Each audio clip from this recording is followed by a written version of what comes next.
Hello everyone, this is Afar and you all are welcome to my YouTube channel, Your Commerce Guide. आज हम लोग पढ़ने वाले cost accounting chapter 1 basic concept of cost accounting का part B.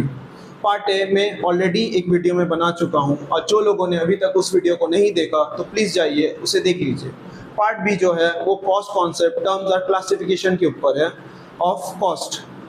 तो चलिए शुरू करते हैं बिना किसी देरी के। आज का पहला टॉपिक है कॉस्ट सेंटर। कॉस्ट सेंटर क्या होता है? कॉस्ट सेंटर बेसिकली कोई लोकेशन हो सकता है या कोई पर्सन या कोई आइटम ऑफ इक्विपमेंट या एनी पार्ट ऑफ ऑर्गेनाइजेशन जिससे हम लोग कॉस्ट को असर्टेन करते हैं separately for the purpose of controlling. Basically आसान शब्दों में बोले तो कॉस्ट सेंटर का मतलब होता है कोई भी चीज़ हो सकता है, कोई भी जगह हो सकता है या कोई भी ऐसा चीज़ जिसमें हम लोग का कॉस्ट निकल रहा है, तो उसके कैलकुलेशंस के लिए हम लोग कॉस्ट सेंटर का इस्तेमाल करते हैं। कहाँ पर हमारा कौन सा चीज़ पर कितना खर्चा हो रहा है और वो खर्चे को हम लोग कंपेयर करके देखते हैं हमारे प्री डिटरमाइंड कॉस्ट के साथ कि वो ज़्यादा हो रहा है या कम हो रहा है। इसको कहा जाता है कॉस्ट सेंटर। कॉस्ट सेंटर को बेसिकली रिस्पॉन्सिबिलिटी सेंटर भी कहा जाता है, क्योंकि इससे हम लोग को पता चलता है किसके ऊपर कितनी जिम्मेदारियां हैं कॉस्ट को लेकर, कि कॉस्ट वो लोग सही से कंट्रोल कर पा रहा है कि नहीं कर पा रहा। तो चलिए हमारे नेक्स्ट टॉपिक पे classification of cost centre. Classification of cost centre जो है 3 बेस्ड पे डिवाइड किया गया है। पहला बेस्ड है प्रेजेंस ऑफ पर्सन। इसमें हम लोग 2 तरीका कॉस्ट सेंटर देखते हैं, एक है पर्सनल और दूसरा है इम्पर्सनल। पर्सनल का मतलब होता है ये बेसिकली एक पर्सन या ग्रुप ऑफ पर्सन से रिलेटेड होता है। इम्पर्सनल बेसिकली लोकेशंस या फिर अ ग्रुप ऑफ आइटम्स और इक्विपमेंट से जुड़ा होता है। दूसरा है based on activity. Based on activity में पहला आता है ऑपरेशन। ऑपरेशन का मतलब होता है जो भी पर्सन या ग्रुप ऑफ पर्सन पर्टिकुलरली एक ही काम से जुड़ा हो उसको बोला जाता है ऑपरेशन कॉस्ट सेंटर। दूसरा है process cost centre. Process cost centre basically एक प्रोसेस या कंटिन्यूअस एक प्रोसेस के द्वारा स्पेसिफिक काम के लिए यूज करने वाले प्रोसेस को प्रोसेस कॉस्ट सेंटर कहा जाता है। तीसरा आता है बेस्ड ऑन इवैल्यूएशन। इवैल्यूएशन के हिसाब से एक होता है स्टैंडर्ड कॉस्ट सेंटर और दूसरा होता है discriminatory cost centre. Standard cost centre में हम लोग मेजर कर सकते हैं कितना इनपुट जा रहा है और कितना आउटपुट जा रहा है स्पेसिफिकली, पर डिस्क्रिमिनेटरी में हम लोग इसको स्पेसिफाई नहीं कर सकते, ना ही इसका सही से पता लगाया जा सकता है। इसका एग्जांपल है एडवर्टीजमेंट एक्सपेंस, क्योंकि एडवर्टीजमेंट बहुत चीज़ों का किया जाता है तो स्पेसिफिकली बोल नहीं सकते कि ये किस कॉस्ट सेंटर में कितना खर्चा हुआ। तो चलिए शुरू करते हैं कॉस्ट यूनिट से। कॉस्ट यूनिट क्या होता है? बेसिकली ये एक फॉर्म ऑफ मेजरमेंट होता है। फॉर्म ऑफ मेजरमेंट ये इस्तेमाल होता है बेसिकली मेजर करने के लिए वॉल्यूम ऑफ प्रोडक्शन को, कि कितना पैमाने पे हमारा प्रोडक्शन हो रहा है और मेजर कर सकते हैं उसको, या फिर सर्विस। तो बेसिकली एक स्टैंडर्ड होता है जिससे हम लोग कितना पैमाने पे प्रोडक्शन या सर्विस दिया जा रहा है उसको मेजर करने के लिए कि उसके पीछे कितना कॉस्ट खर्चा हो रहा है, उसको कहा जाता है cost unit. Cost unit basically 2 type का होता है। सबसे पहला है सिंपल, जिसमें एक फैक्टर इस्तेमाल होता है, 1 factor. For example ton, KG, kilometre. पर कंपोजिट में 2 फैक्टर्स इस्तेमाल होते हैं, जैसे टन किलोमीटर, पैसेंजर किलोमीटर।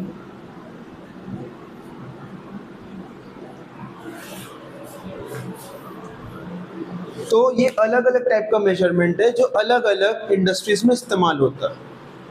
तो मैंने इस वीडियो में एक चार्ट ऐड किया है। ये चार्ट बेसिकली शो करता है कि कैसे different industries different cost unit का इस्तेमाल करते हैं अपने वॉल्यूम ऑफ प्रोडक्शन को मेजर करने के लिए।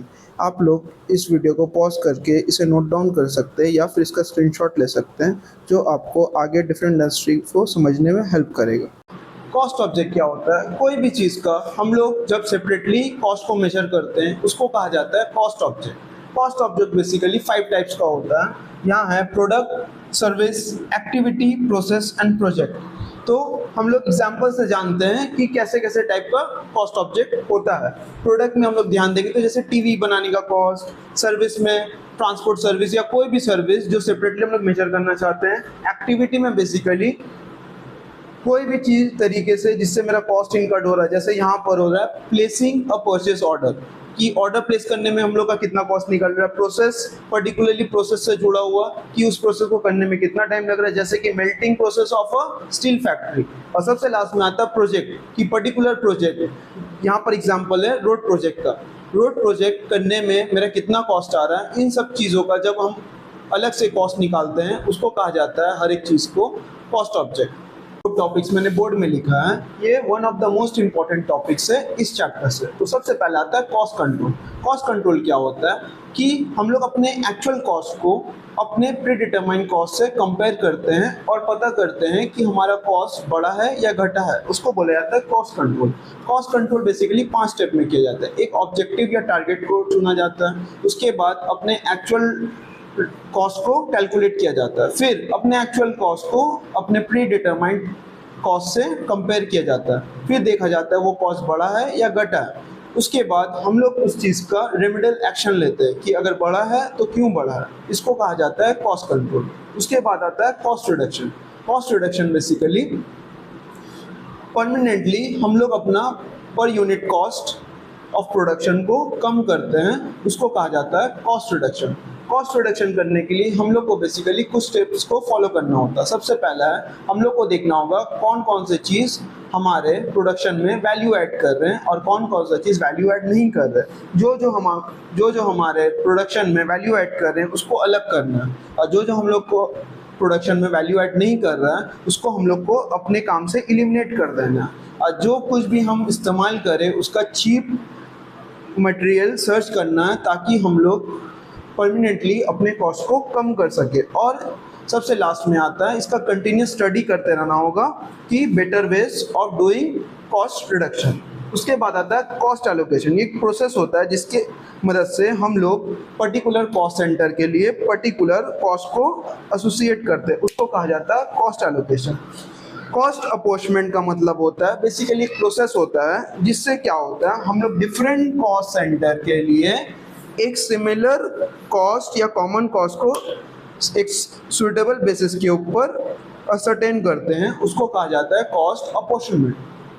अब हम लोग पढ़ेंगे एलिमेंट्स ऑफ कॉस्ट के बारे में। एलिमेंट्स ऑफ कॉस्ट जो होता है वो 3 पार्ट में डिवाइडेड है, मटेरियल, लेबर और एक्सपेंस। मटेरियल का मतलब होता है सामान, लेबर का मतलब होता है जो लोग उसके लिए काम कर रहे हैं, और जो कुछ मटेरियल और लेबर में डिस्क्राइब नहीं होता वो एक्सपेंस में चला जाता है। हर एक एलिमेंट 2 पार्ट में डिवाइडेड है, डायरेक्ट और इनडायरेक्ट। डायरेक्ट मटेरियल जो होता है वो integral part of finish goods का बनता है, मतलब उसको फिनिश गुड्स में इस्तेमाल किया जाता है। और इनडायरेक्ट मटेरियल को हम लोग आइडेंटिफाई नहीं कर सकते फिनिश गुड्स, वो डायरेक्टली इन्वॉल्व नहीं होता। डायरेक्ट लेबर बेसिकली प्रोडक्शन में इंगेज्ड होता है, पर इनडायरेक्ट लेबर जो होता है वो सिर्फ असिस्ट करता है, वो डायरेक्टली इन्वॉल्व नहीं होता। एक्सपेंस का डायरेक्ट जो होता है वो कॉस्ट सेंटर से लिंक्ड होता है, जिसको हम लोग स्पेसिफिकली बोल सकते हैं कि कॉस्ट ऑफ कॉस्ट सेंटर में वो इन्वॉल्व है। पर इनडायरेक्ट एक्सपेंस जो है कोई भी कॉस्ट सेंटर से एसोसिएट नहीं रखता, उसको हम लोग पर्टिकुलरली डिस्क्राइब नहीं कर सकते कि वो कौन सा कॉस्ट सेंटर से लिंक्ड है। Classification of cost. Classification of cost जो है 7 डिफरेंट बेसिस पे डिवाइडेड है, तो हम लोग एक एक करके सीखते हैं। सबसे पहला है बेसिस ऑफ फंक्शन। हम लोग का जो कॉस्ट है वो फंक्शन के हिसाब से 4 पार्ट में डिवाइडेड है। पहला है production cost. Production cost basically जो कुछ भी डायरेक्ट मटेरियल, डायरेक्ट लेबर या डायरेक्ट एक्सपेंस हम लोग इनकर्ट करते हैं प्रोड्यूस करने में कोई भी गुड्स को, उसको कहा जाता है प्रोडक्शन कॉस्ट। उसके बाद आता है एडमिनिस्ट्रेटिव कॉस्ट। जो भी मैनेजमेंट ऑफ एन ऑर्गेनाइजेशन में कॉस्ट लगता है उसको कहा जाता है एडमिनिस्ट्रेशन कॉस्ट। उसके बाद आता है selling cost. Selling cost basically orders लेना, उसको प्रमोट करना और कस्टमर को रिटेन करने के पीछे जितना भी कॉस्ट आता है उसको कहा जाता है सेलिंग कॉस्ट। और सबसे लास्ट में आता है डिस्ट्रीब्यूशन कॉस्ट। डिस्ट्रीब्यूशन कॉस्ट का मतलब होता है प्रोडक्ट को कस्टमर के लिए अवेलेबल कराना मार्केट में, उसके लिए जितना भी कॉस्ट इनकर्ड होता है उसको कहा जाता है डिस्ट्रीब्यूशन कॉस्ट। हमारा नेक्स्ट बेसिस है बेसिस ऑफ बिहेवियर और नेचर। तो बेसिस ऑफ बिहेवियर और नेचर में हमारा कॉस्ट जो है 4 टाइप्स में डिवाइडेड है। सबसे पहला आता है फिक्स कॉस्ट। फिक्स कॉस्ट का मतलब होता है आप प्रोडक्शन करें ना करें ज़्यादा करे कम करे, इससे इसको कोई फ़र्क नहीं पड़ता, ये हमेशा फिक्स्ड होता है, ये कभी भी चेंज नहीं होता। इसका एग्जाम्पल है रेंट ऑफ अ बिल्डिंग। दूसरा है वेरिएबल कॉस्ट, ये बेसिकली वॉल्यूम ऑफ एक्टिविटी के ऊपर डिपेंड करता है, ये डायरेक्टली प्रोपोर्शनल है आपके प्रोडक्शन पे, तो जैसे जैसे आपका प्रोडक्शन बढ़ता है वैसे वैसे आपका कॉस्ट भी बढ़ता है, इसको कहा जाता है वेरिएबल कॉस्ट। तीसरा आता है semi variable cost. Semi variable cost जो होता है बेसिकली इसका एक लेवल तक ये फिक्स्ड होता है और उसके बाद ये चेंज होना स्टार्ट होता है, इसको कहा जाता है सेमी वेरिएबल कॉस्ट। जैसे ही हो गया टेलीफोन बिल कि कुछ देर तक आपका लिमिटेड आपका रहेगा, फिर उसके ज़्यादा आपका इस्तेमाल करने से आपको उसके लिए ज़्यादा पे करना होगा, इसको कहा जाता है semi variable cost. Step cost जो होता है वो बेसिकली स्लैब बेसिस में होता है। स्लैब बेसिस का मतलब होता है कि ये स्लैब के हिसाब से बढ़ता है, कुछ स्लैब तक ये फिक्स्ड अमाउंट रहेगा, फिर ये जब आपने स्लैब चेंज किया तो ये फिर से फिक्स्ड अमाउंट से बढ़ेगा, उसको कहा जाता है स्टेप कॉस्ट।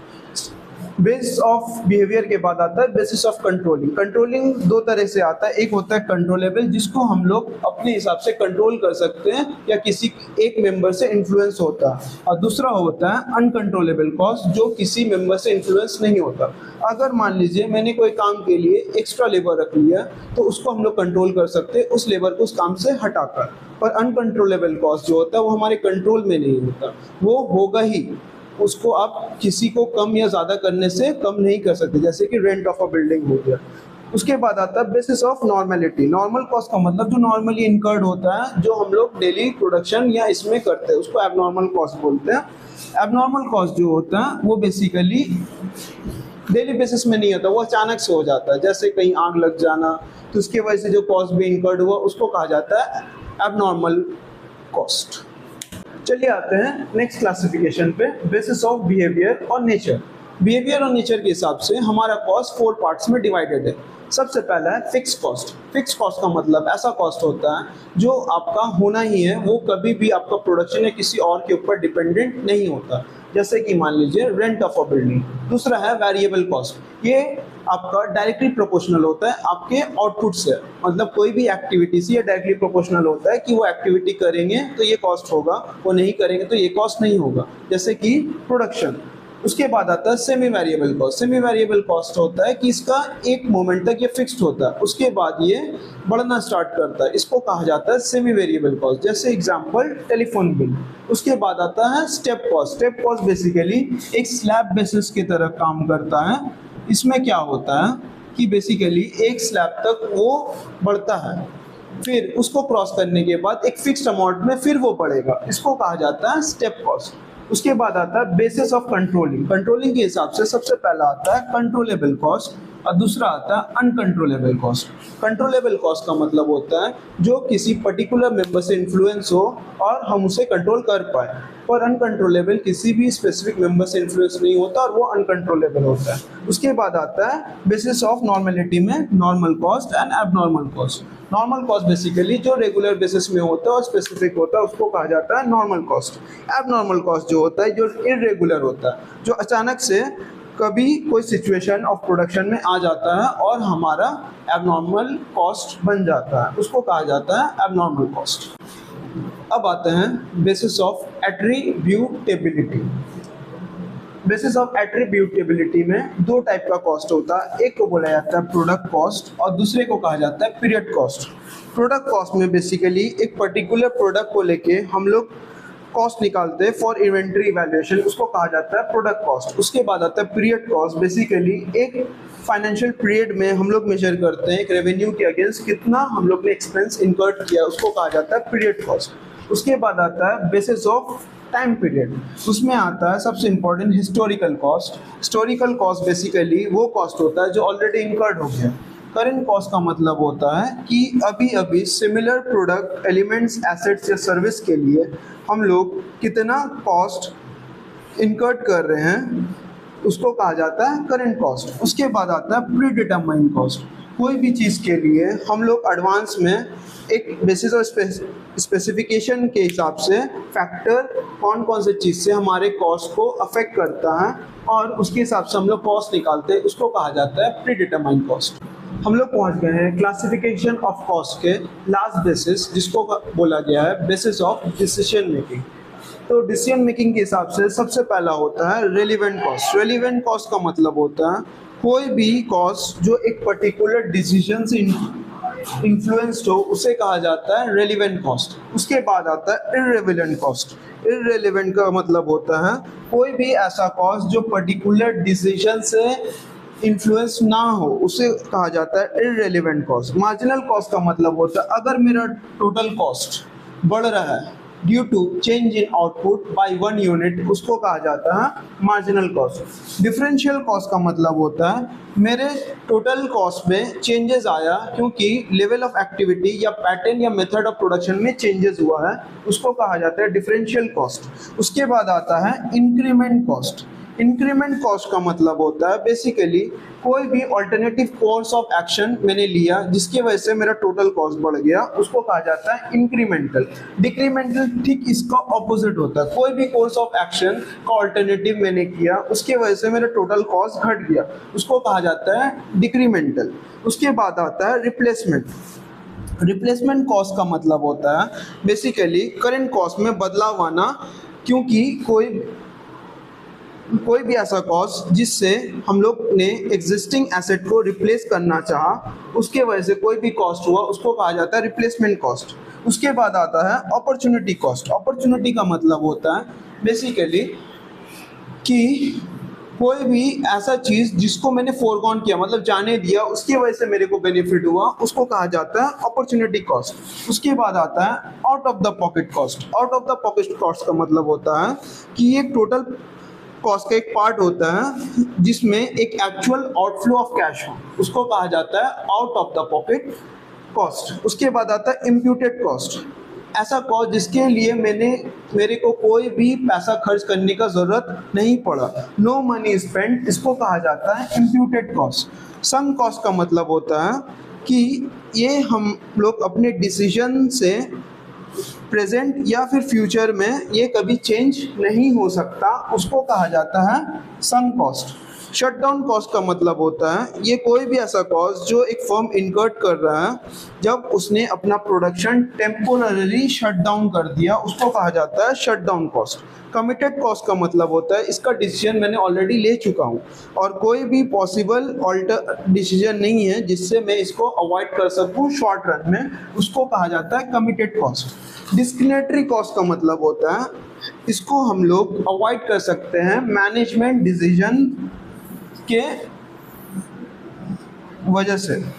उसके बाद आता है कन्वर्जन कॉस्ट। कोई भी ऐसा कॉस्ट जो हमारे रॉ मटेरियल को फिनिश गुड्स में कन्वर्ट करने में हेल्प करे उसे कहा जाता है conversion cost.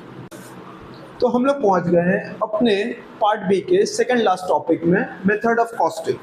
Method of costing क्या होता है? बेसिकली हम लोग डिफरेंट प्रोसेस या प्रोसीडियर के इस्तेमाल से डिफरेंट बेसिस ऑफ नेचर और वर्क या फिर टाइप्स ऑफ प्रोडक्ट का कॉस्ट को असर्टेन करते हैं, उसको कहा जाता है मेथड ऑफ कॉस्टिंग। तो बेसिकली इसमें डिफरेंट प्रोसेस या फिर